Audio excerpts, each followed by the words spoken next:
Good evening, good morning, and welcome to this penultimate session and final part of what's been an exhilarating 3 days at ICF Conclave. Well, what better way to wrap up the amazing insights and learning we've had over the last 3 days? Topic on coaching for empowerment. So much in line with the coaching for growth theme that the Conclave had. Autonomy, as we all know, is a fundamental intrinsic human motivator, right? And empowerment for the self and teams, individuals across professions, sectors, societies has gained increasing attention and importance, more important now than ever before.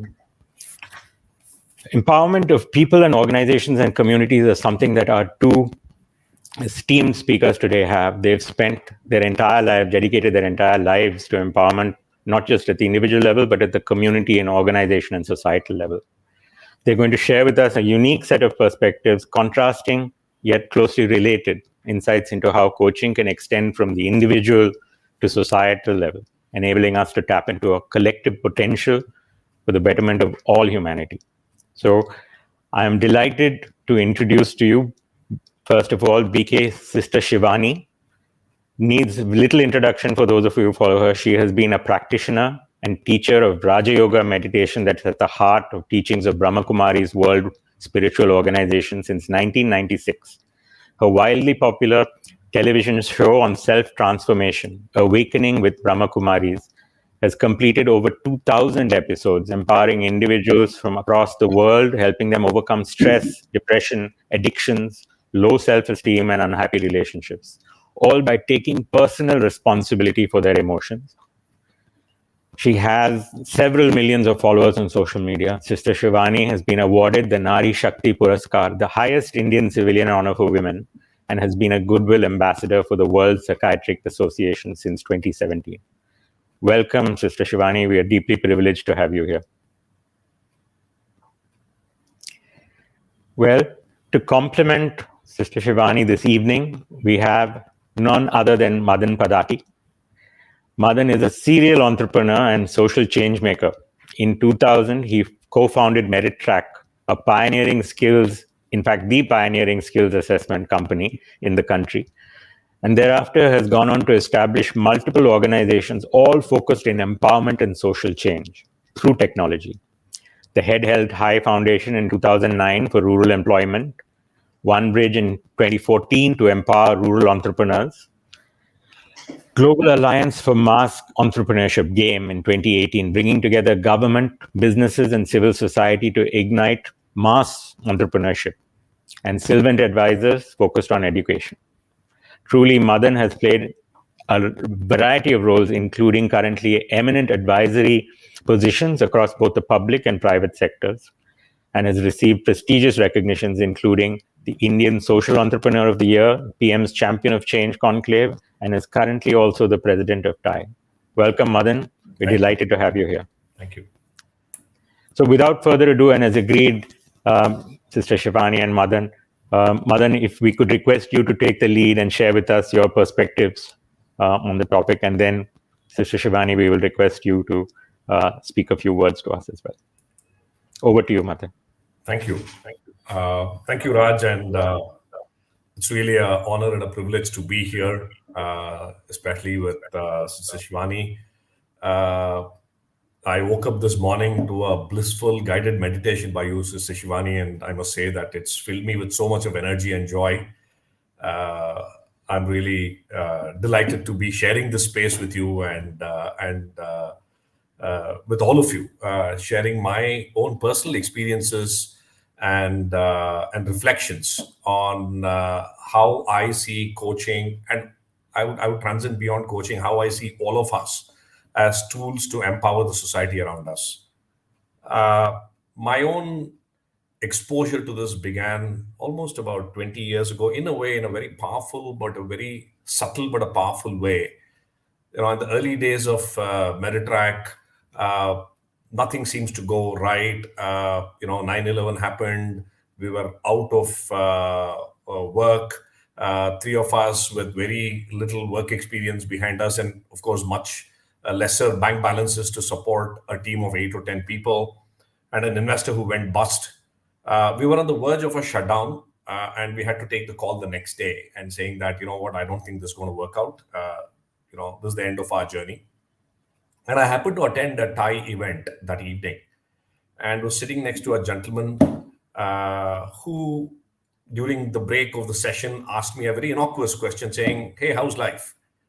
And I don't know why I couldn't just control. I burst out and poured out my woes, saying that, you know what, I'm an entrepreneur, got started, but looks like we have to shut it down tomorrow, whatever.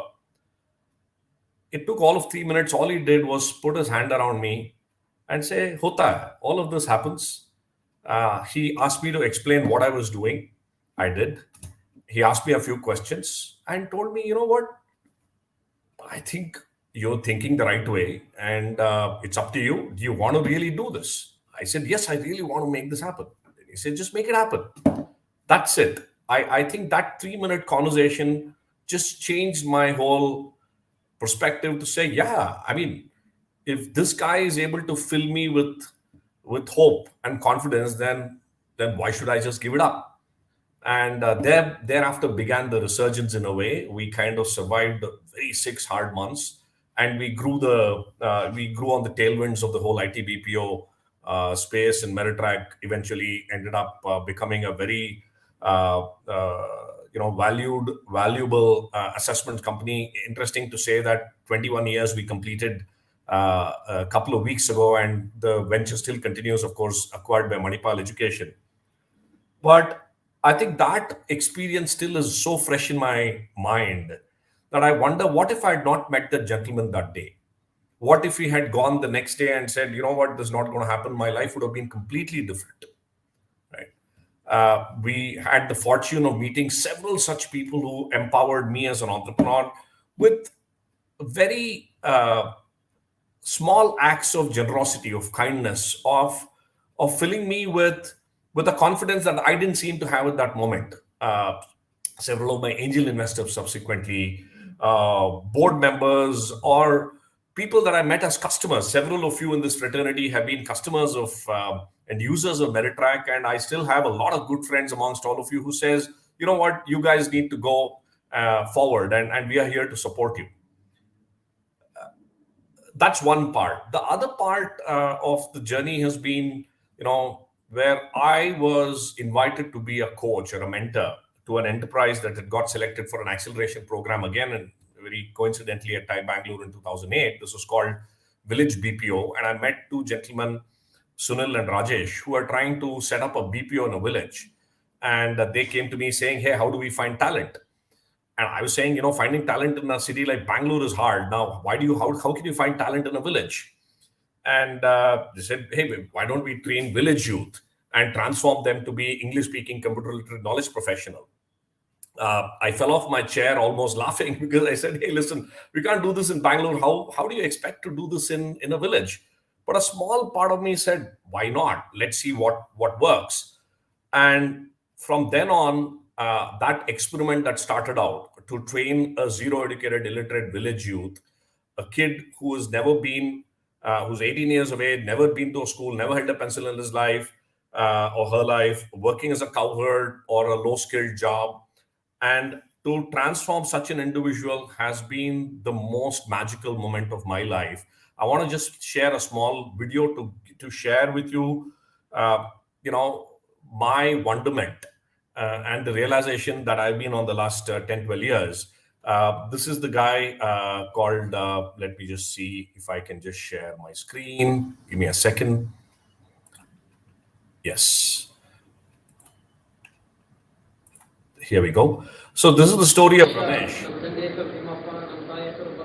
The audio is a little weak, but Ramesh is 18 years of age then, works as a cowherd in a village called Koti Gudda in Raichur, has never ever stepped out of his village, had never seen a train. The family earns all of 3,000 rupees a month, and Ramesh picks groundnuts, does some odd jobs, earning 5 to 10 rupees a day. It took us a few hours to get him in front of this video.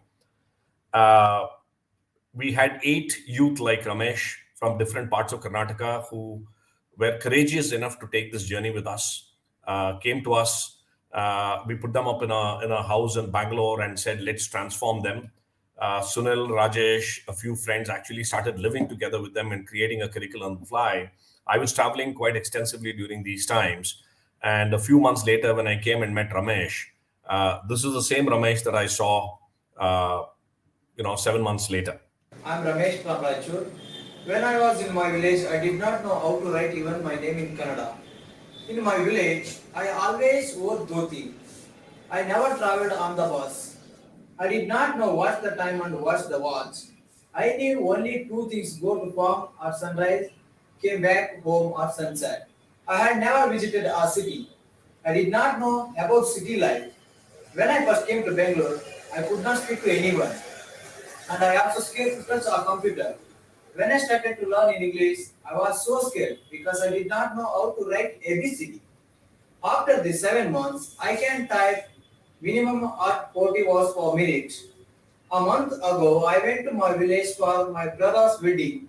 My mother told me, "Please, sir, come and have a seat." She did not recognize me. She asked, "Who are you?" I told her, "I am Ramesh, your son." As she didn't believe. Then I showed my ID card on which earlier photo was there. She looked at the photo for a while and argued.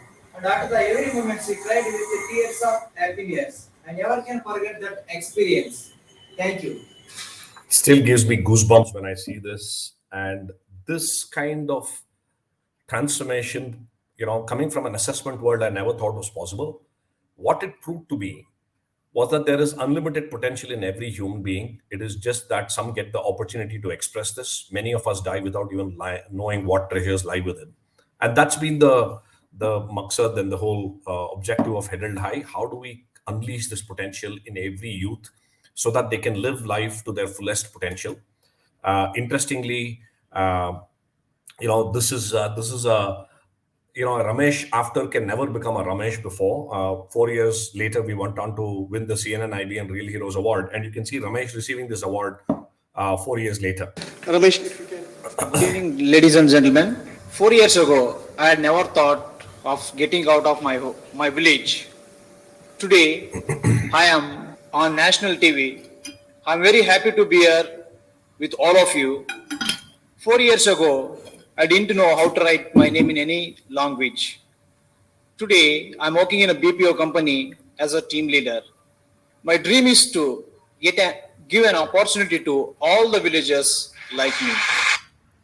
Interestingly enough, Ramesh took his last sentence that he said, that I want to give all villagers an opportunity to be like me. He quit his BPO job a couple of years later. He is now one of the most sought after motivational speakers in North Karnataka. His Facebook page says that he has addressed over about 500,000 youth, motivating them and saying, listen, if I can become like this, imagine the potential in each one of you. What we have seen, let me just stop sharing and I'll come back. Yes. What we have seen happen since then, we have touched over about 25,000 youth across the country, and we've seen Ramesh's emerge from every part of the country. The trainer really looks, and the trainers are also local youth. We are not having any superstar trainer. We take local graduates, put them through our transformation program. The core of it is to fill them with self-belief and say, you can do this, right? And the team then supports everybody else. So the cohort always is playing a very supportive group. And the whole aspect of the team and the group empowering one another is such a powerful concept. If one of them, and usually in our transformation programs, we have some youth who says, I can't do this, I'm running away. 8 of them go behind this guy and cajoles him and says, come back. And next week it repeats with someone else. So the power of this collective, empowering one another and saying we're all in it together, has really been the secret sauce of our journey so far. Interestingly, I was also reading this wonderful book called The Paradox of Power by Dacher Kettler. And he says and he's done a research on how basketball teams empower each other by subtle acts of generosity, by patting somebody's back, by smiling, by saying, great job. many times I realize, we take empower to be such a large word, but it takes small acts of kindness and generosity to just empower the other individual. And we pass life every day. We maybe get thousands of opportunities to empower people around us, and maybe we don't realize that. But that's been my recognition, that there are moments of empowering people around you almost every minute, and it would probably make sense to grab it with both hands. We then subsequently started out an initiative called Global Action on Poverty, where we brought together change makers from across the country to get inspired on the holy land of Sabarmati Ashram. We convened in front of Gandhiji's ashram almost every other year. We discussed challenges, and we brought coaches. In fact, we partnered ICF several chapters to be the friends of our change makers and help them on their journey. And that's been a fascinating experience. We've had several coaches work with our change makers across the country, and help them to find their direction, to help them find their own self belief and resolve. In fact, one of the things that's happened as a part of this is that the whole coaching process has just not changed the person, the change maker, but has changed the coach themselves. In fact, we recently partnered with ICF Pune chapter and released an impact assessment report on the impact of coaching, both on the change maker, which was phenomenal, but impact on the coaches themselves, where several of them said, listen, this has elevated my whole perspective to a different level altogether. So we are now taking this whole coaching approach and bringing people together to look at coaching some of our young leaders in Ramgarh.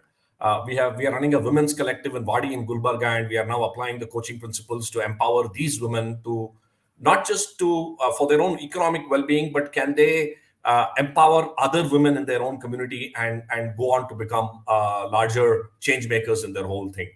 So I think the whole aspect of empathy and the power of thought and words. In fact, for some of you who would have seen this, I was recently watching this lovely experiment by this Japanese philosopher, Emoto, who's talked about the power of words on water and how it crystallizes.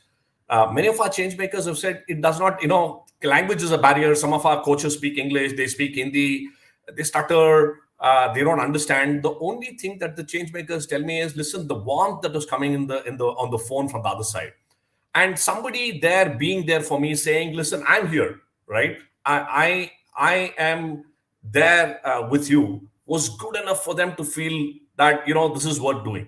So all it takes is very little, but many times we don't end up giving that little as well. When I was at Sabarmati Ashram, one of the Gandhians told me that the Gandhiji's war of the non-violent war was an elevating experience both for both parties, right? It elevates the consciousness of both the individuals fighting the war and the one whom the war is being fought against, right? And we've seen enough stories of Gandhiji's influence on the adversaries. In a not a very different way, I feel that the coaching for empowerment, when you engage with change makers, youth, it is an elevating experience for both the parties. The coaches' lives change inextricably. We've had several coaches. My own journey with Heredai was that I started out as a coach, but I'm now very much a part of that system, right? I don't see the boundaries of who I am versus who they are. So I think if we can take our consciousness to that level, to say, listen, we are merging, and at an eventual level, I love this quote by the story of Ramana Maharshi when somebody asked him, how do you treat others? And he said, there are no others. So if you take this coaching concept and the empowerment thing to the next level and look at blurring the professional boundaries into being personal empowerers, both sides, and then transitioning that to an interconnected whole. Imagine the beauty of the world we can create, where each one of us empower everybody else to get the best out of them, right? And to finally be in that zone where the world is a beautiful whole. We are not, my favorite poem, we are not broken up into into fragments by narrow domestic walls. We are all one connected whole. So how do we make these levels of elevations where we can truly move from me, myself, to we, and then to an interconnected being? I don't have the answers to all of this, and I look forward to Sister Shivani's talk to illuminate all of us on how do we be in that space. Thank you so much.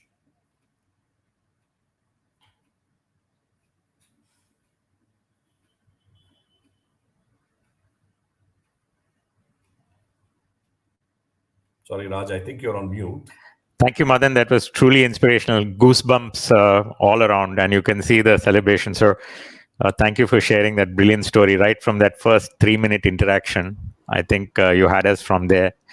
I'm delighted to hand over Sister Shivani to hear from you, your perspectives as well. Thank you so much. Thank you so much, Madanji. Within a few minutes, you have shared with us the power to empower. So 3 minutes that the gentleman next to him spoke to Madanji, he empowered him. Madanji next interacted with Ramesh. Within 7 months, Ramesh was a transformed person. Ramesh interacted with 500,000 youth. Those 500,000 youth are an empowered person. And this is just the beginning. And this is how the ripple effect will get created from 1 to the next 8 and to the next 500,000 and to the country and to the world. And like you so beautifully shared, it's not about the language, whether we are speaking the language of coding or whether we are speaking Kannada, English, or Hindi. Because empowerment is not really so much about words. The person who was sitting next to you on that chair that day, who spoke to you for 3 minutes, he was not speaking words. He was speaking a language of conviction. Just somebody's words cannot change your destiny the next day, that okay, koi baat nahi, sab hota hai. Oh, ye to so many people say to us कि koi baat nahi, sab hota hai. But those words came with power. They were not words, they were vibrations. They were his state of mind, they were his state of consciousness, and his vibrations empowered your vibration, and that changed your consciousness to change your destiny the next day. Words, we all have the best of words to share with each other, but words cannot transform people. But it is our vibrations, it's consciousness. So the energy which radiates to the other person changes the mindset of the second person, and then that person becomes an agent of change. So the one empowerment which our country and the world is looking for today is also emotional empowerment. While I was looking at Ramesh's video, and I said, let's all of us place ourselves in his video, okay? And so here we are, and he was not able to write, not able to speak English, Kannada. So now I'm going to put myself in that position, and I request you all to put yourself in that position, saying, stress is normal, anxiety is normal, it's very difficult to be calm and stable, work life management is so difficult, I don't have time for myself, anger is necessary to get work done, I am not able to give up this habit, addiction has become a part of life, our parenting is so stressful. That is Ramesh there in that village, talking all that vocabulary, saying that all this negativity, all these emotional stresses are normal, are natural, they are a part of my life, I cannot change. And the world has accepted that these emotions are normal.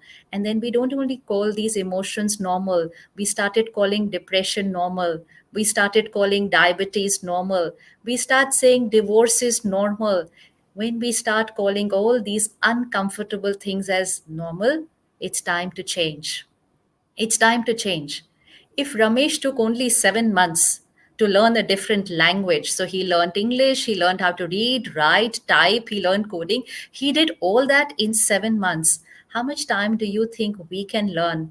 We can take to learn a language of a new way of thinking, a new way of thinking, a new way of speaking inside, because we really need to empower ourselves, be the coach for the self, to emotionally and mentally empower ourselves so that we can completely eradicate mental health issues from the country and the world. And we can start saying happiness is normal, compassion is our nature, unity is a way of being. Competition is not what is life. Caring, sharing, kindness, and cooperation is life. This is the need of the hour, because then this will be our vibration. Who we are is what we radiate.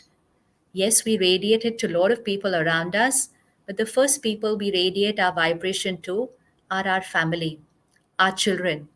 Please visualize your child's life 20 years from today. If today in school they are going to say anxiety is normal, anti anxiety medicine before a board exam is normal, then we don't have a very beautiful future to look forward to. They may be achievers, they may be performers, but are they going to be happy, healthy, and have beautiful relationships? Or are they going to create a society? No, I'm happy with my dog and my laptop and my phone. Is that what we want to create? So, when we start taking charge of our own mind, which is the need of the hour, that's also what the last 18 months has shown us, with depression and anxiety attack going 30% rise during COVID, whereas COVID was just a physical health issue. It had nothing to do with mental health. And it definitely had nothing to do with relationships, but we've had a lot of issues there itself also at home. So let's put ourselves in Ramesh's video and say, today I'm ready to change. I'm ready to change. And to finish calling all these negative emotions as normal, because there's a lot of depth into how we do it, but it's also simple lifestyle habits. So I just want to share a few lifestyle habits which we can start today. So we shift from stress to calm and stability. We shift from anger to respect and dignity. We shift from fear to faith. We shift from complaining to gratitude. We shift from criticizing to appreciation and motivation. We shift from competition to caring, sharing, and cooperation, because this is normal. So, simple lifestyle habits. First thing is our sleep cycle. Our sleep cycle. When we don't sleep well, then irritability starts becoming normal. Snapping at people, getting angry becomes normal because the mind is tired. The mind is tired. So, for someone who is going to empower another one as a facilitator, as a coach, as a leader, as a guide, as a friend, as a parent, they need to have very high vibrational energy. And so, the mind has to be creative, intuitive, very calm and stable. When you're talking to another person, it could be one person or an audience of 100. It's your vibrations which are going to energize them. You can have the best of PowerPoint presentation and the best vocabulary, but if you are depleted inside, then you're not going to be able to empower them. You'll only deplete them vibrationally, even though you've given them your best talk there that day. So, very important, sleep well, sleep right. Early to bed, early to rise makes a person healthy, wealthy, wise. That's what we learned in school about 30 years back. But today we say, no, how can we sleep early? Our work doesn't allow us. Children say, no, I can study better at night. This is affecting our minds and this is affecting mental health. We are listening to a lot of workshops nowadays saying 5 a.m. leadership clubs. It is called Amrit Vela. It is called Brahma Muhurat, which is there in the culture of our country since thousands of years. But how do I wake up early? Simple. Sleep early. And most important, deep sleep. Deep sleep. So just experiment 1 month. Okay, let's give ourselves just 1 month. Let's experiment that we are going to go off to sleep latest by 10 o'clock. 10 to 2 is the highest energizing time for the mind and the body. For healing of the mind and the body, 10 to 2, I have to be asleep. If I sleep at 11, I've lost 1 hour. If I sleep at 12, I've lost 2 hours. If I sleep at after 2, I've lost all the 4 hours. Even though I sleep for 7, 8 hours, I've lost the best time of energizing. So 10 to 2 is the best energizing time. Now, to sleep at 10, but to have deep sleep, good sleep. By 8 o'clock, I should disconnect from work communication, which means my mind should switch off from work phone calls, work emails, work messages. Because otherwise, when I go to sleep, my body sleeps, my mind is still thinking. Because just before sleeping, I'm again checking my emails and my messages and making phone calls. So, the era where we did not have technology, we got a 12-hour rest every single day, 8 p.m. to 8 a.m. Then every weekend rest, every Diwali, Christmas, Rakhi, all festivals rest. When was the last time we got 12 hours rest mentally from work? We don't know. Because even if we wake up in the middle of the night around 2 a.m., we still again check if there was any email, any message. So the mind is not getting good sleep. Next day morning, look at people on the road. Just look at people around you, their faces while you're on the expressway. You will see tired faces going to work. You cannot recognize, is this an early morning drive or is it a late evening drive, because we live equally tired because we didn't sleep well, even though we slept 7 8 hours. And every year our doctors are increasing the number of hours we have to sleep 8 hours, then they say sleep 9 hours. Go and ask your grandparents if they ever slept so many hours. They never slept more than 5 6 hours because they were sleeping right. That's why they needed less number of hours to energize themselves. So we think we are saving time by working late night, but we are actually wasting time and also wasting energy. So 8 o'clock, let's disconnect from work communication. 9 o'clock, let's disconnect from all other media and social media, which means we are not going to consume the world news just before going to sleep. No serials where homes are breaking, no movies which are violent, nothing that is going to stimulate my mind just before going to sleep. The last 1 hour has to start taking my mind into the alpha stage, which means the slowing down stage, so that when I put my head on the pillow, it's going to go into the delta stage immediately.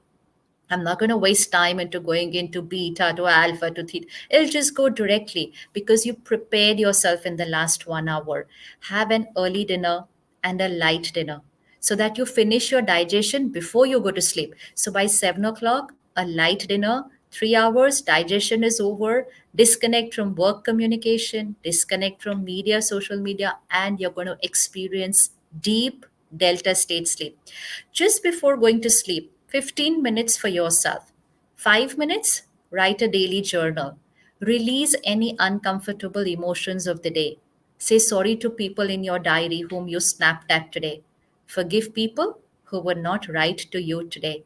Any wrong thought for anybody, a thought of jealousy, a thought of criticism, write it in your diary, the new changed thought, which means you are coding your mind.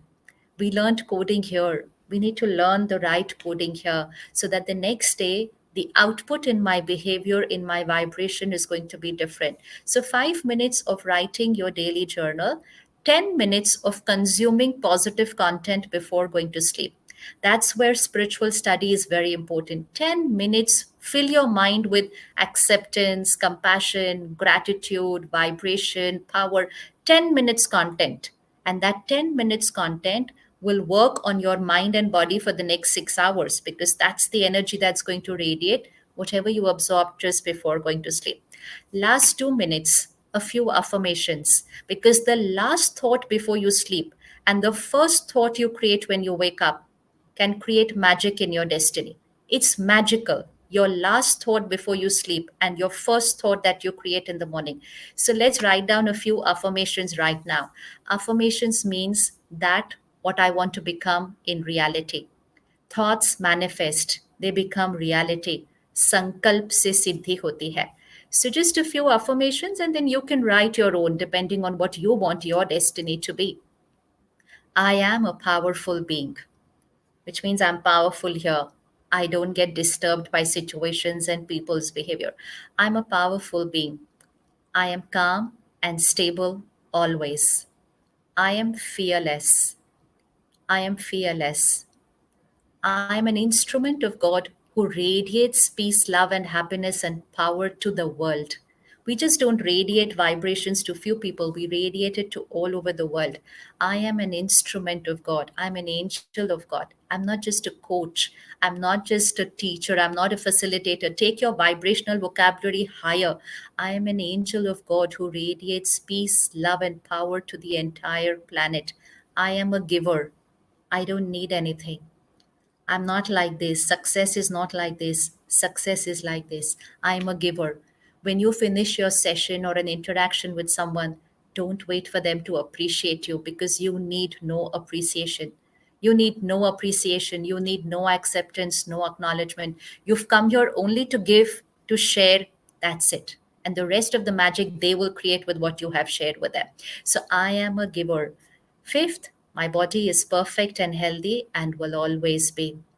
God's power and blessings is a divine circle of protection around me. So always envelop yourself with high vibrational energy.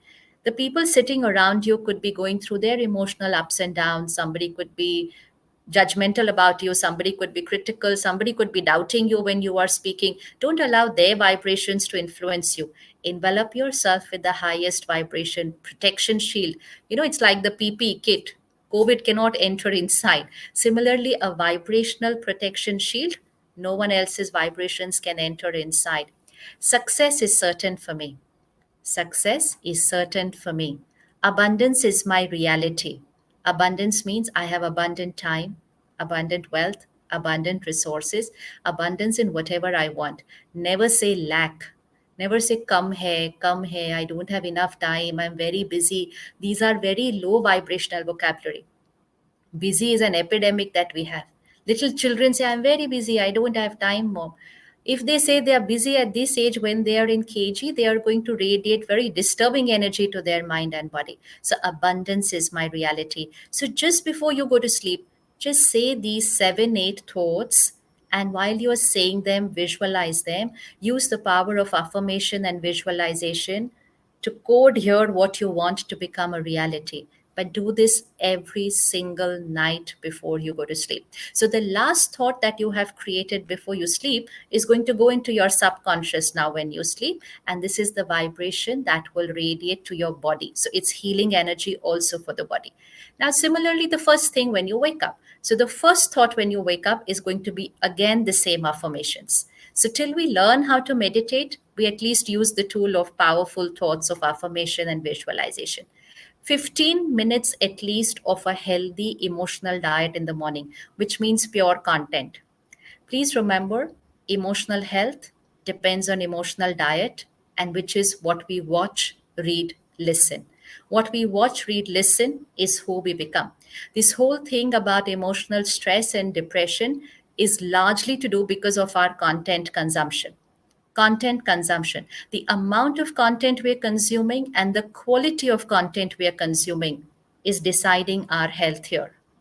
So at least 15 minutes of a healthy emotional diet first thing in the morning, pure powerful content, a self transformation book, a self transformation video, audio, scripture, spiritual study, whatever you choose. But please do not leave for the day before taking your healthy emotional diet breakfast.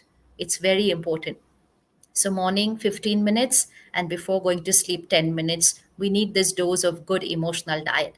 During the day, just take care that while you're doing your every karma, your vibrations is your priority, which means your state of being. State of being. The being is what is going to create the result. So don't use anger as a weapon to get work done. Use respect and dignity, compassion. Conserve your emotional health and empower other people around you. Priority is not to just get work done. Priority is to get work done with happiness, health, and harmony. That is success. Not just get work done anyhow by shouting people, by moving ahead of people, by pulling people down just to. This is not the way we can empower people. This is the simplest way to deplete ourselves and deplete everyone around us. So, taking care during the day that we are doing everything through the right emotional health principles. And the last thing is the food we eat. For good emotional health, let's experiment with a plant based diet because the vibrations of our food, we are what we eat. Jaisa an, vaisa man, jaisa pani, vaisi vani. Madanji just shared with us effect of water, effect of emotions on water. So effect of emotions on food, effect of emotions on water, and then that water and food we consume, and it has effect on our mind, our body, and on our behavior and our words. Animal in a slaughterhouse, what are the emotions? It's helplessness, anxiety, violence, and death. It can give proteins B12 and D3, but it cannot give health. Energy of death cannot give energy of health. So let's experiment with a plant based diet. Second, let's have home cooked food as far as possible. Food that is cooked for business has the vibration of business in the food. It has business in the food. It has profit, loss, money in the food. Food that is cooked at home has vibration of love and blessings. Food that is cooked in a place of worship has vibrations of remembrance of God. It is called prasad. Water is called amrit. And that's why we take it like this and we do this. This is healing energy. So look at the difference. What would be the food that is cooked for business? It's cooked for business. You eat, I earn. So it's a very different energy there, which is going to influence. And most important, we should always know who is cooking for us. If someone is cooking for you with a stressful mind or a worried mind or a fearful mind, you are going to absorb their vibrations of stress, fear, and anxiety through the food. It's called emotional infection. It comes right there through the food and the water. So be very careful what you eat, where you eat, who's cooked for you, and what's the source of the money of the food that you are eating. Because the way the money is earned, then what the food is bought, and how the food is cooked is deciding your emotional health, and that's deciding your destiny. So eat home cooked food as far as possible. This one click and ordering food in 5 minutes is changing our destiny drastically, especially for our children. And at home also, cook the food like prasad, which means make your kitchen a high energy place. Have high energy words playing in the kitchen. Energize the food. The minds of everybody in that house will change. Just energize the food in the kitchen. Make it a culture at home. No phone, no TV while eating. No screens while eating. Distracted eating affecting mind and body both. While at work, no business meetings with lunches and dinners. Business lunch, coffee, meeting, all this is very harmful. Meeting and then lunch, or lunch and then meeting, but no lunch with meeting, which means you're not going to talk work, problems, profit loss with the food there before you. It has a very deep impact on the mind. We are not using what our culture has taught us, and that's why we are missing those little secrets which can change our destiny. So, mindful eating practice, 10-15 minutes, my time to eat. Either eat in silence or just very light, happy conversations. And just before you eat, use that secret which Madanji had just shared with us, the power of emotion on water. Just before you eat, pause for 3 seconds, say those 10 affirmations into your food, say them into your every glass of water. Do this every day, and within a 1 month, you will not take 7 months to change from where Ramesh changed from that video to the second video. You will take less than 1 month. And all that you have to do is 2 minutes in the night before going to sleep, 2 minutes in the morning when you wake up, and 3 seconds before every meal, and 3 seconds before every glass of water. And you can make your new video and share it with all of us, because your video itself will empower and transform so many people. And you will become a walking, talking, moving radiator of power. You will be a radiator of power, and just your vibrations will be able to change people's minds, transform them, and empower them to then become an agent of change. And so it's a ripple effect. It's our moral responsibility to create a country and a world where happiness, health, harmony is normal, because only then we can create heaven on this planet. And we all have the power to be able to create that. Thank you so much. Om Shanti.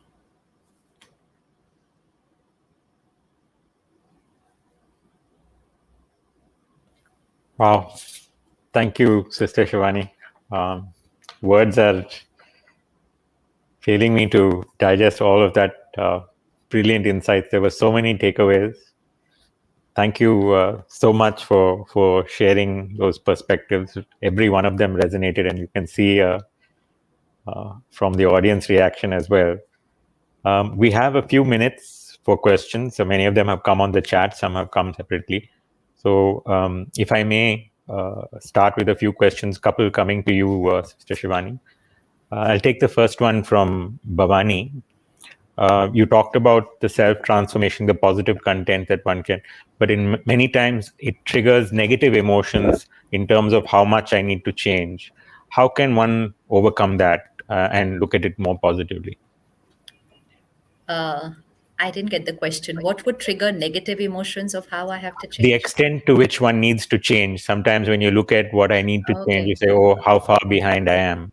Really? No. You don't need to think about what you need to change, how much you need to change. You just need to begin with that first step of change. And those are just simple things. Just start taking a good emotional diet.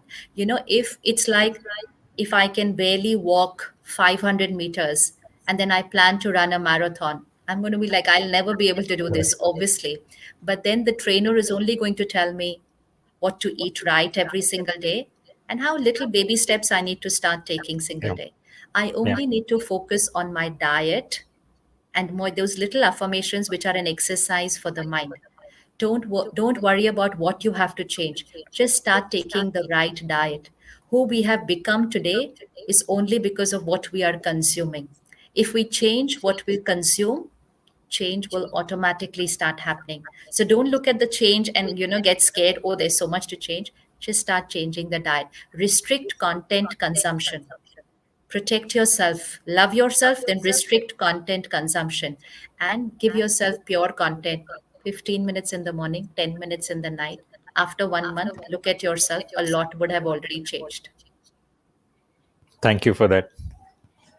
I'm going to switch to Madan. Madan, there was an early question that came from Hariharan saying, Madan, what after being the recipient, what transformed you? What was there a triggering moment that transformed you to helping others? Your story was inspirational to hear.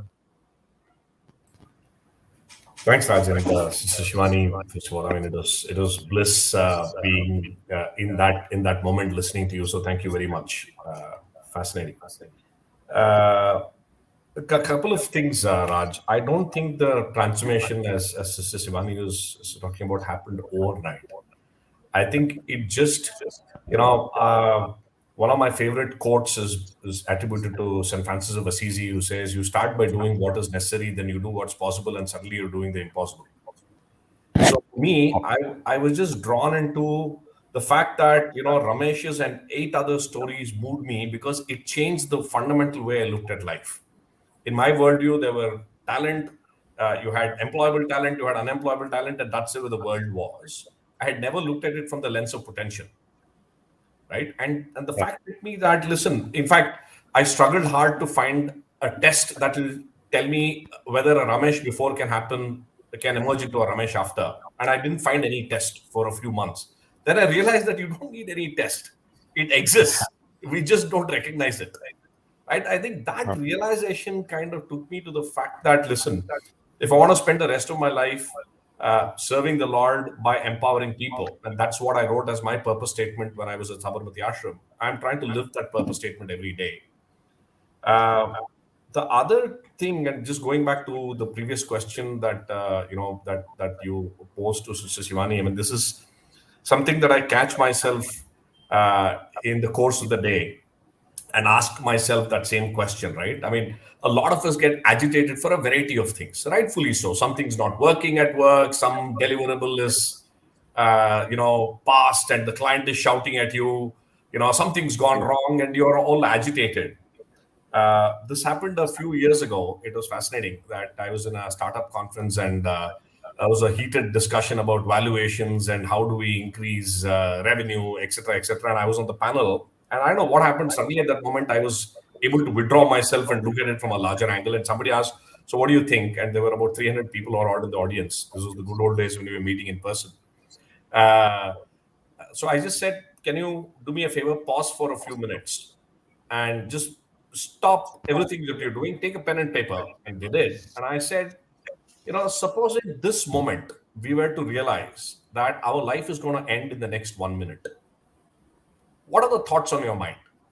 Just write it down, right? And, half of them humored me and wrote saying that I'll think of, so they wrote it for a couple of minutes. I asked them a few of them to read, and they're all thoughts about, I'm thinking about my family, my daughter, that I wanted to see my dad's face or whatever. And the simple question I asked was, did valuation come anywhere in that list? Did how you want to grow your business come anywhere in that list? No. Right? So if we can catch ourselves in that moment, then the whole perspective changes to say, what is the purpose of my life? Why am I leading the life I do? Fantastic. Right? Yeah. And I think that awareness is a good start. That what's truly important to me, and what is my mental peace worth. Great perspective. Thank you, Madan. Sister Shivani, some practical questions coming to you. One from Uday saying, Sister Shivani, completely agree with the recoding of one's mind, but any tips to enhance the quality and consistencies of one practice? One thing is, like brother just shared, we have to begin. What happens is, if we don't put it on our priority list, then it is one of the things that we do only when we have time. So before COVID, if we ever asked people, why don't you take out about 10 minutes every day to meditate? And they would say, Sister, marne ko bhi fursat nahi hai. And I was thinking of that line because you shared that point. So, marne ko bhi fursat nahi hai. And you want us to sit like this first thing in the morning. So because we didn't prioritize self-care. And work, which is a part of our life, it's a very important part of our life, but we've made work our life. We've not made work a Yeah. part of our life. We've made work our life. तो हम कब सोएंगे? When we finish work. हम कब खाएंगे? When we finish work. When will I meet my children? When I finish work. When will I exercise? If I get time from work. So that means work is life. Everything else I will do if I get time around my work. So this is where that management and that balancing has gone all wrong. And then suddenly the last 18 months taught us that one situation that came into our life which was not our way, minds got affected, bodies were not responding right to the virus, relationships were going up and down, and everybody said it's because of COVID. Nothing was because of COVID. It was because of how we responded to the situation. So the learning from that last 18 months was prioritize self-care. Prioritize self-care. Don't say self-care only when I get time from work, because we'll never get time. We are not getting time because we are tired minds working throughout the day. If my mind is tired, I will take longer to do everything that I have to do. It's like I'm physically unwell, I'll take a longer time to do everything that I have to do. And if I take care of my body, I'll run around and do everything. So prioritize self-care. Make it a discipline for 1 month. After that, you won't have to take out time. It will come natural to you. It will become your lifestyle because you would have experienced the benefit that you got out of doing it. So it's just that for 1 month, we have to say, I will do this irrespective of anything, whether I'm traveling, whether I have another commitment, but I will still take out my 10 minutes to do this. 1 month, self discipline. Without self discipline, success is not possible in anything that we do, in anything. I mean, Ramesh couldn't have gone from that video to that video without some kind of discipline in his life. And if he said, oh, I'll do it only when I get time, and if he couldn't have been here in this video today to empower so many of us, he obviously had self discipline. So, self discipline for 1 month. After that, it's going to become our habit. Thank you, Sister Shivani. A quick one for you and then for one from Adan. How can we manage, this is from Murli, how can we manage the vibrations in the house in this new normal? Home and office are under the same roof. The vibrations of the house are actually the vibrations of the people living in the house. A house, what is the energy of a house? The energy of a house is those 4 or 6 or 8 minds living in that house. Similarly, what's the energy of an organization? What's the energy of the city? What's the energy of the country?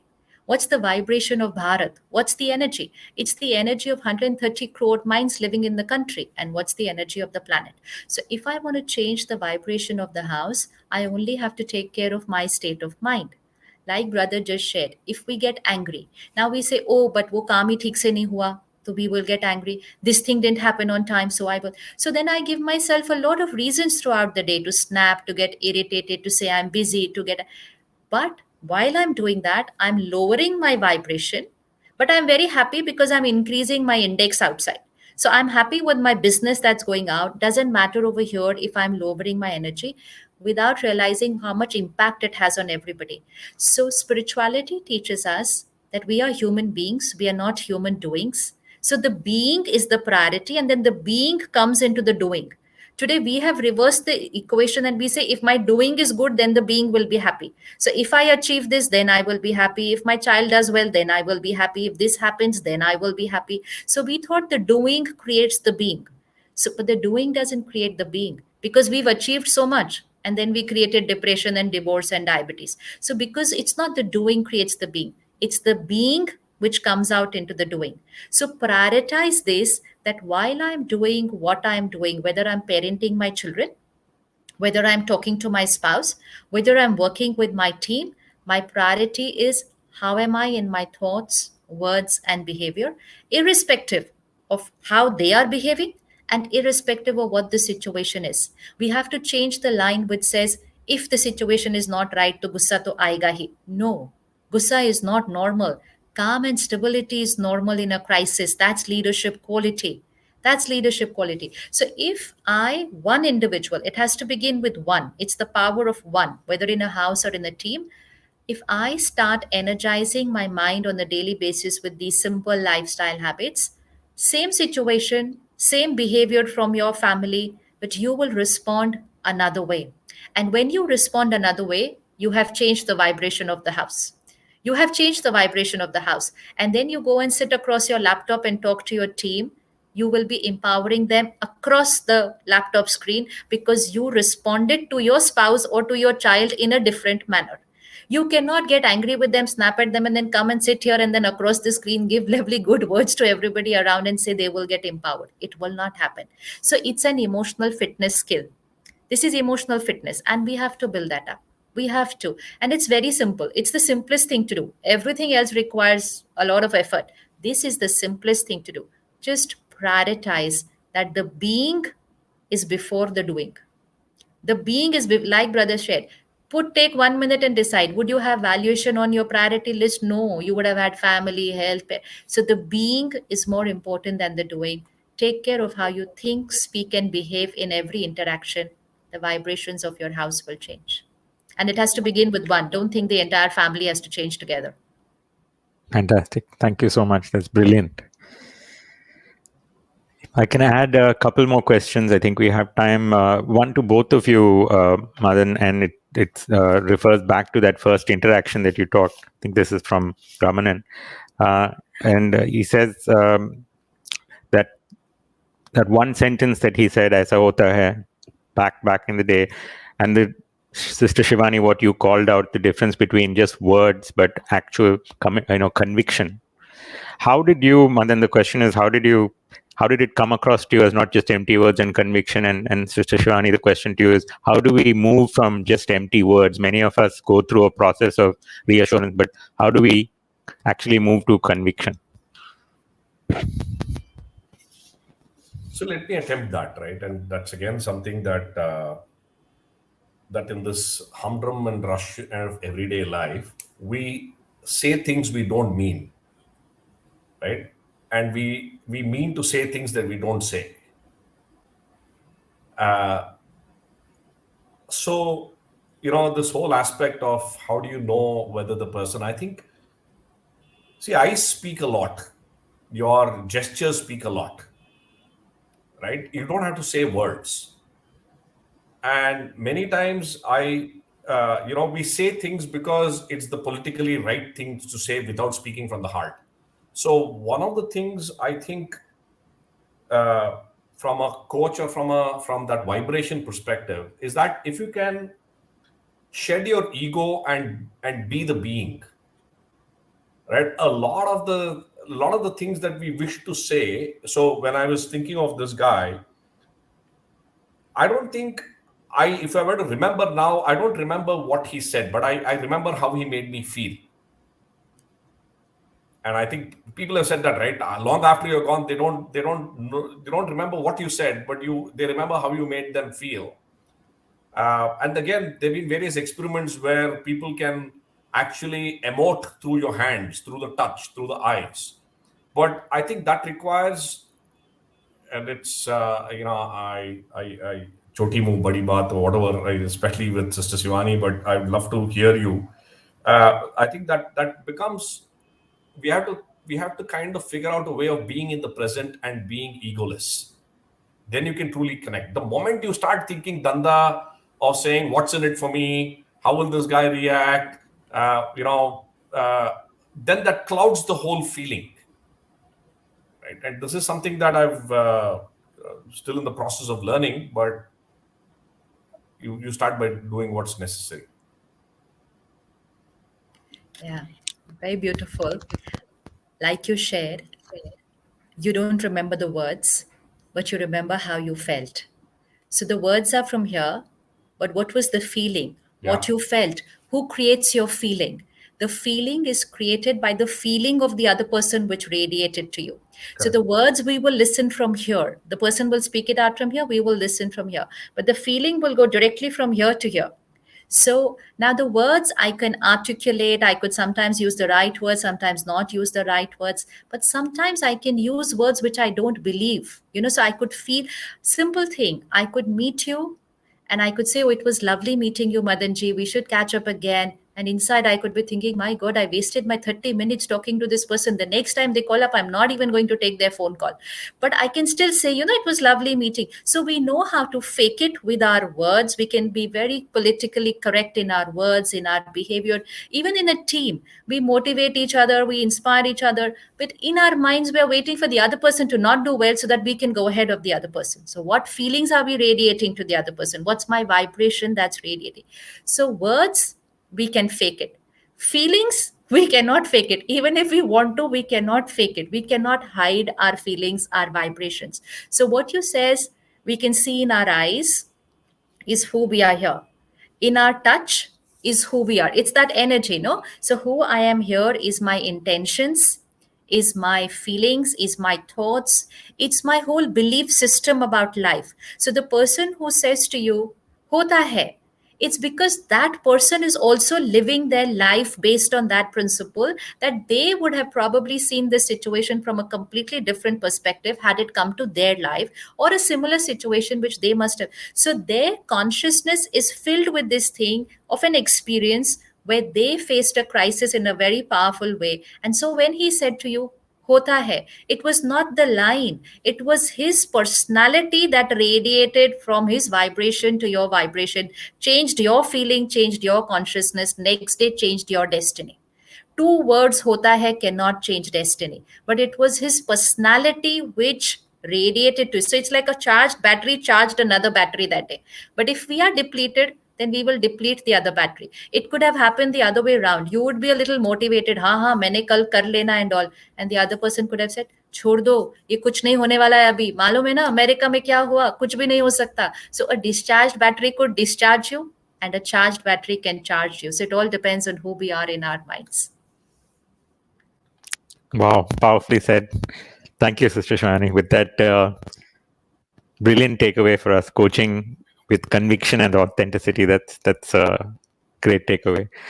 There are a lot more questions, but I think we are out of time. So I want to take a quick 30 seconds just to thank you again for your wonderful insights.